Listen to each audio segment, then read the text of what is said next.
Welcome to another episode of Chat Sports Talk. You don't know, my name's Chad. Take a dive into sports. And welcome to week 2 of the NFL season. That's right, we're about to kick off with Thursday Night Football on Amazon Prime.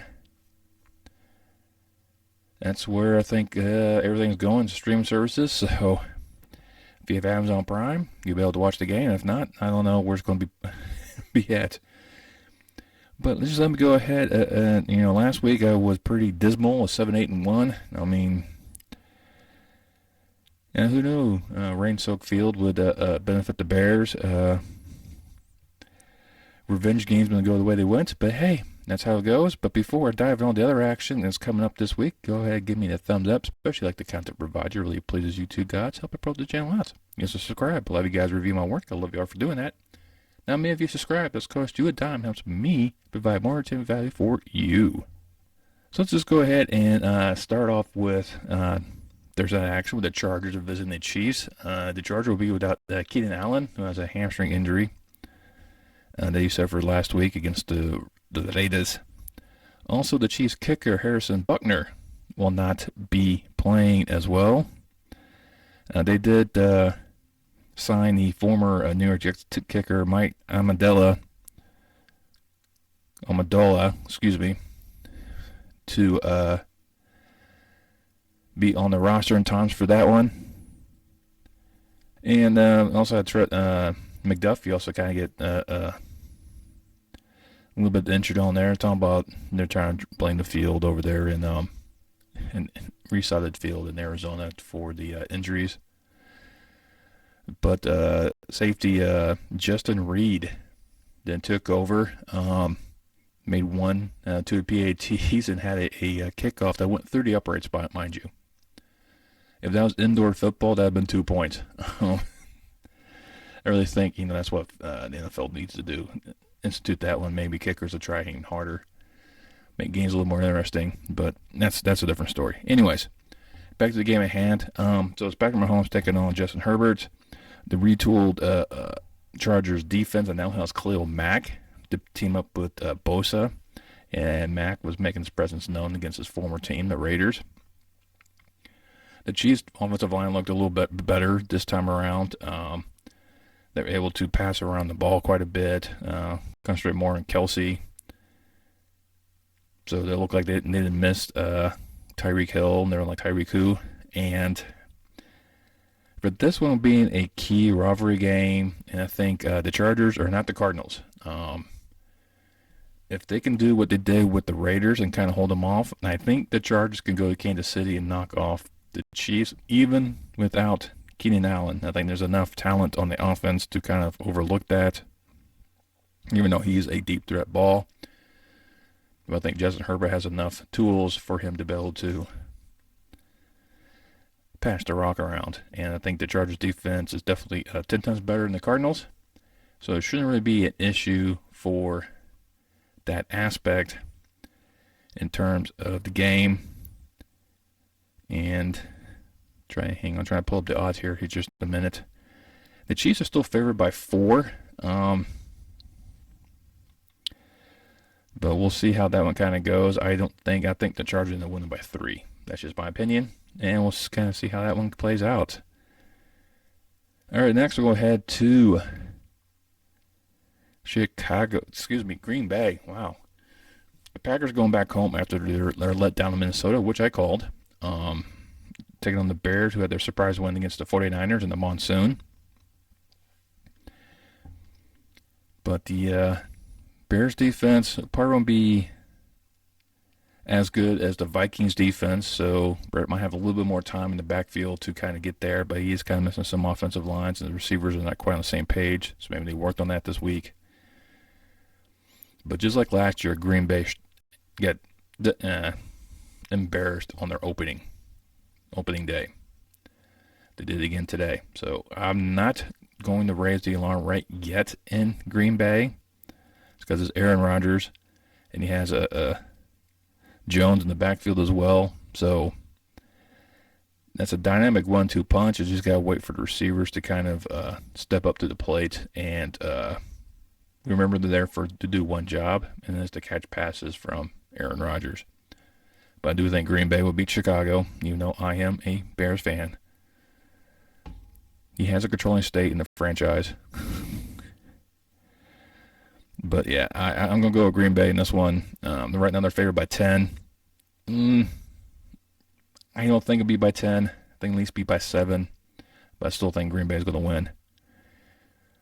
Then the Jets will head to Cleveland, and the Jets still starting Flacco, even though it looks like Jack Wilson is possibly ready, but they're going to keep Wilson sidelined, not rush him back too soon.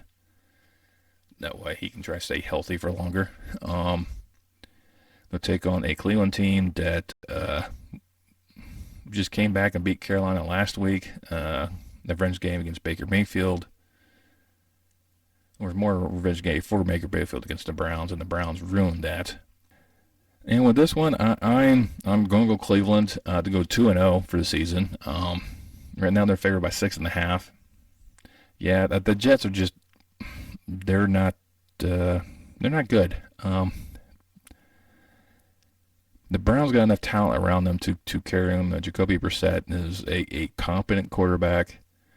A little bit better now than old man Flacco. So the Browns are favored by 6.5, and that's probably right where they'll be at. All right, next is the Commanders. We head to Motor City. Detroit put up a valiant fight against Philadelphia. Fell short by 3. Washington, which is too much for Jacksonville. And with this one, I really think Detroit will actually come on top. Right now they're favored by 1.5. So I think it's going to be really close. I think Jared Goff will probably have a slightly better game than Carson Wentz. And I don't know. I just think Detroit's going to do this one. Detroit's is one of these teams that always seems to get really, really good, but just find some way to lose the game. And that just seems to be them. But I'm just hoping it's going to be a little bit different this time around. And I think Detroit will end up going to 500, beating Washington. Then the Bucs will visit the Saints. The Bucs and the Saints in the regular season has been all Saints. They're like 6-0 since Tom Brady showed up. Right now, there's a bunch of injuries right now in Tampa Bay. Godwin's out for a hamstring. A lot of the other guys they have are kind of beat up. Even Tom had to take some time off. Of course, he's like 85 years old, so he's going to need a little extra time for the Bengay and all the other stuff to kind of work in the system. But it's just something about New Orleans and playing Tampa Bay. They always seem to step up. I mean, they had an amazing comeback against Atlanta last week. So I think the Saints, once again, will find Brady's number and take care of business, defending the keep. And the Saints will go marching on to a victory. Right now, Tampa Bay is favored by 2.5. So I'm bucking the trend on that one, but I'm going Saints. And then you have Carolina visiting MetLife to take on the Giants. The Giants just came and just took it to Tennessee. Dable showing that he needs a wheelbarrow to transport certain items. Baker, and I mean, Carolina looked good for about 3 quarters, and then the fourth quarter just kind of collapsed. They got to rely more on McCaffrey for running. For the Giants, Barkley is who they trust. So the big running attack right now, Carolina's favored by 2. The Giants are favored by 2. I'm going to go with that. Baker will find a way to edge out the Giants in this one. But I think it's going to be close. I think it's going to be like a 2-point, 3-point game. So I'm going Carolina on this one. But it's a very uneasy lean that way. Then you have the Patriots visiting the Steelers. We don't know. T.J. Watt's actually gone for about at least 4 weeks with a torn pec. No surgery needed. So their defense is missing one key peg. Harris got a little tweaked in the backfield. He should be ready to go. Same thing with Daniel Jones for the Patriots. So a couple guys getting beat up here. So you got Tomlin taking on Belichick, 2 of the greatest coaches right now in the NFL. And I kind of went back and forth on this one. Right now, New England is favored by 2. But once again, I'm going to go against the trend. I'm going to take the Steelers in this one. I think there's enough talent on the Steelers that can outdo New England. They're not the same. I don't think the same quality talent as you would see in Miami in terms of quarterback and receiving core. But I think Pittsburgh has enough talent on defense to keep New England frustrated and locked down. So I'm going to go Pittsburgh once again, knocking off the Patriots. Then we head down to Jacksonville, where the Jaguars play host to the Colts. The Colts season started off rocky with a tie. And yeah, that's just. And they struggled all game until the fourth quarter. They finally, exploded and tied up the game. And Jacksonville there was a lot of talk about Jacksonville probably going to Washington and win, and didn't quite pull that one off.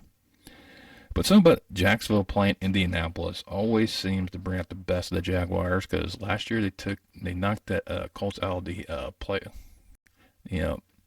kicked them out of the playoff race. So the Colts didn't go to the postseason, which ended up costing Wentz his job in Indy. And I think that Peterson will find a way to make things happen. Right now, the Colts are favored by 4, and growing trend with me right now. Taking the Jaguars to win at home against the Colts. Even though I did pick the Colts to win this division, but I think early season missteps here and there will make it a better product towards the end. But I think the Jaguars will beat the Colts, get themselves to 500, and sit on top of the South. Who would thought that? Then you got Miami visiting Baltimore. Two of the great quarterbacks there with Tua Tagovailoa and Lamar Jackson, two guys that are mobile with their feet and can actually throw the rock and have some targets out there to throw to. Because right now Lamar Jackson is pretty much playing for a contract. He turned down a big contract. Things like $213 million, and with like 166 guaranteed, some along those lines. More than what Russell Wilson did with Denver, but far less than what Deshaun Watson got with Cleveland. And if I'm Deshaun Watson, I'm not taking anything less than what, if I'm Lamar Jackson, I'm not taking anything less than what Deshaun Watson got. Period. Because he's a far better quarterback than Deshaun, but that's beside the point. Right now, Baltimore's favored by 3.5. And I think it's going to be close. I think it's going to be a close game as well. I really do. It's just that there's a lot of talent on that Miami offensive side, but Baltimore is based on defense first, then offense, and I think and Miami's got a good defense as well. So, but I'm going to go Baltimore on this one to beat Miami and go 2-0 for the season. Then the Falcons take their show on the road and head out to L.A. to take on the Rams. Both teams stumbled in their season opener. The Rams getting blown out in the second half against the Bills, and then the Falcons blowing a lead in the second half and ended up losing to the Saints. So both these teams seem to do great in the first half and terrible in the second half. The Rams are just too talented overall, and they should defeated the Falcons in L.A. Right now, the Rams are favored by 10, and I think it's going to be at least that. I think it's going to be just a one-sided show. The Rams have got to lick their wounds, and they got to take out somebody. And sorry, Atlanta, you're the next team up, and you're going to get beat bad. Next, we'll head out to Santa Clara, where the 49ers will play host to the Seahawks. 49ers struggled against Chicago at the end of the game, and Seattle, like almost the Seattle of old, with their Legion of Boom, and then Geno Smith was phenomenal against Denver. There's no question about that one. Right now, trying to say that, we're going to blame the rain and all the slippery conditions in Chicago for the loss for Trey Lance. But there's no George Kittle again. He was out last week. He's going to be out again this week. I think the 49ers defense is probably a little bit better than Denver's. So I think with this one, I think San Francisco's going to end up rebounding on this game. And I think the 49ers will edge out The Falcons. Right now, the 49ers are favored by 8.5. No, no, no, no. It's going to be a lot closer in that one. So if you take Seattle for the points, you probably should be able to win this game. But I think 49ers are actually will come out on top and hit the 500. Then out to Arlington, to Jerry's World, where the Dakless Cowboys who play host to the Cincinnati Bengals who look like the Cincinnati Bungles of old, not the defending AFC champions. Dallas season right now is going to go south pretty quick. That offensive line is porous. That's what led to Dak getting injured, breaking his thumb. I think he got screws and plates in his throwing hand and his thumb. They're trying to say 4 weeks. I think it's going to be longer than that. He's probably going to go gone for 6 to 8 weeks. I don't think he can be back that quickly, even though I think that's what Jerry Jones wants. Ain't happening. If you bring it back too quickly, you're probably going to ruin his career. The running game that didn't show up at all last week. That was pretty much what they were saying is going to be the focal point, and they just got decimated. Of course, it was the Tampa Bay defense, so hats off to Tampa Bay to ensuring that they are the focal point of anyone's ire. But with this one, I think Burrow's got to shake off what he did last week. He threw a lot of picks. He made a lot of bad decisions. And they barely lost against the Steelers. So, even though they had a bad performance and barely lost, it shows a lot of grit for this Bengals team. I think they'll go down to Dallas and they'll maul the Cowboys. Right now, the Bengals are favored by 7. I agree with that sentiment. Probably at least be 7-point win for Cincinnati. And Cincinnati will go to 500, and Dallas will continue. Then you have Houston going up to Denver. Houston, very surprisingly, tied in their season opener. Could have possibly won it if Levy actually went for it on the 4th down, midfield. Much like Denver could have won it if they went on the 4th down to make it a little bit closer field goal attempt. Those two were very conservative coaches. Of course, Hackett is known for that. He did in Green Bay when he was the OC in a playoff game. He ended up kicking the field goal instead of going for it. So with this one, though, I think Denver's defense is going to have to step back up. I gave them a lot of praise before the hand, and they did to a point. But they coughed up a little bit too much to Seattle. A lot of blown coverages, let tight ends wide open. They got to clean that up. And Houston actually proved to be a very sturdy team with what they have in place, but I think they're going to be a little short against Denver. Right now, Denver's favored by 10. I think it'll be a little bit closer in that one. I think it's going to be like a 7-point win. And maybe even a 3-point win. I think Houston might even surprise them. So I'll say probably be a 3-point win by Denver. So I'll probably would take Houston for the points, but Denver for the victory. Then we head out to Vegas, where we have the Raiders playing host to the Cardinals. Both of them come off of disappointing losses in Week 1. Arizona got obliterated by Patrick Mahomes. He lit him up for 5 touchdowns. Derek Carr's going to have the same field day. This Arizona secondary is just bad. They got to find some ways to kind of patch up some of those holes. So with this one, Vegas is favored by 5.5, and I don't see any different. I think Derek Carr will get back to form, continue his fantastic relationship he has with Devontae Adams. They had 141 yards together and a touchdown, so they'll be probably making about the same match again. Right now, Vegas is favored by 5.5. I think Vegas actually win by 6, so Las Vegas over Arizona.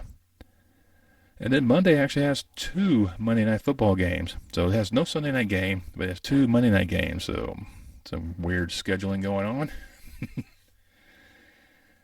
But first off, we'll have Titans taking on the Bills. Tannehill to get Josh Allen. Josh Allen needs to probably do the same thing. He's probably going to out Derrick Henry. Derrick Henry. I mean, he did that last week. Derrick Henry got blasted by a little guy. And Josh Allen stiff-armed a little guy and out-muscled Bobby Wagner. So, this is not this Tennessee team. I don't know. Just something seems to be missing. I'm not sure what, but they're not going to do very well in Buffalo. Buffalo's favored by 10. Yes, at least 10. So yeah, definitely Buffalo over Tennessee, and then Minnesota and Philadelphia. I mean, the Cousins-Jefferson connection last week against Green Bay was phenomenal. 184 yards and 2 touchdowns. Because Jefferson, the Green Bay defense had a very unique aspect is leave them open. That was a very interesting defensive play by Green Bay that didn't quite work. Wonder why.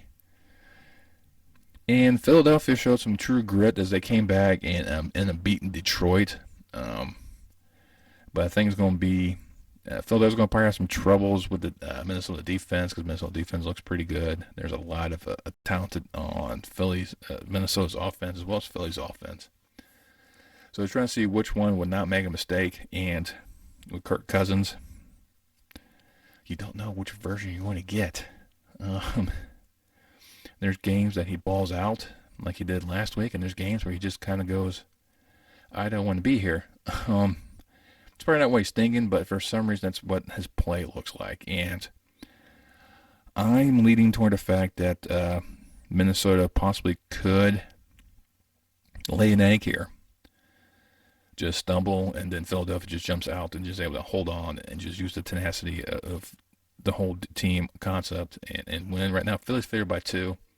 But this is definitely one game I can see go either way. I really do. Both these offenses are pretty stacked. I think Minnesota's is slightly better. Minnesota has a slightly better defense. I'm going to go with the home team. I'm giving all this praise to Minnesota, but I think it's going to be a few mistakes that Minnesota does that they can't overcome, and that's what Philadelphia's going to capitalize on. Philadelphia is going to edge out Minnesota, probably about 2-point margin. So we'll kind of see how that one plays out. See if that will go for work for them, their coach.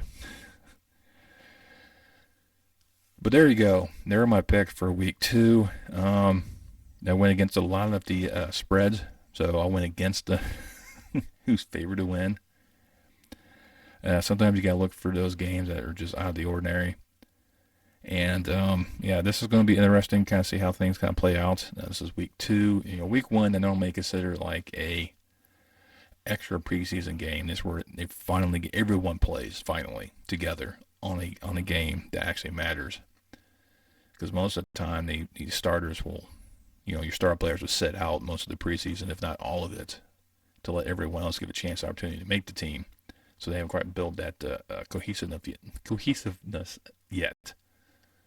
So normally about 2 weeks to kind of get everything going. So the first 2 weeks of the season, I don't really play too much mind to who's stumbling, who's not, until you get injuries like that of Dak Prescott and T.J. Watt, Chris Godwin.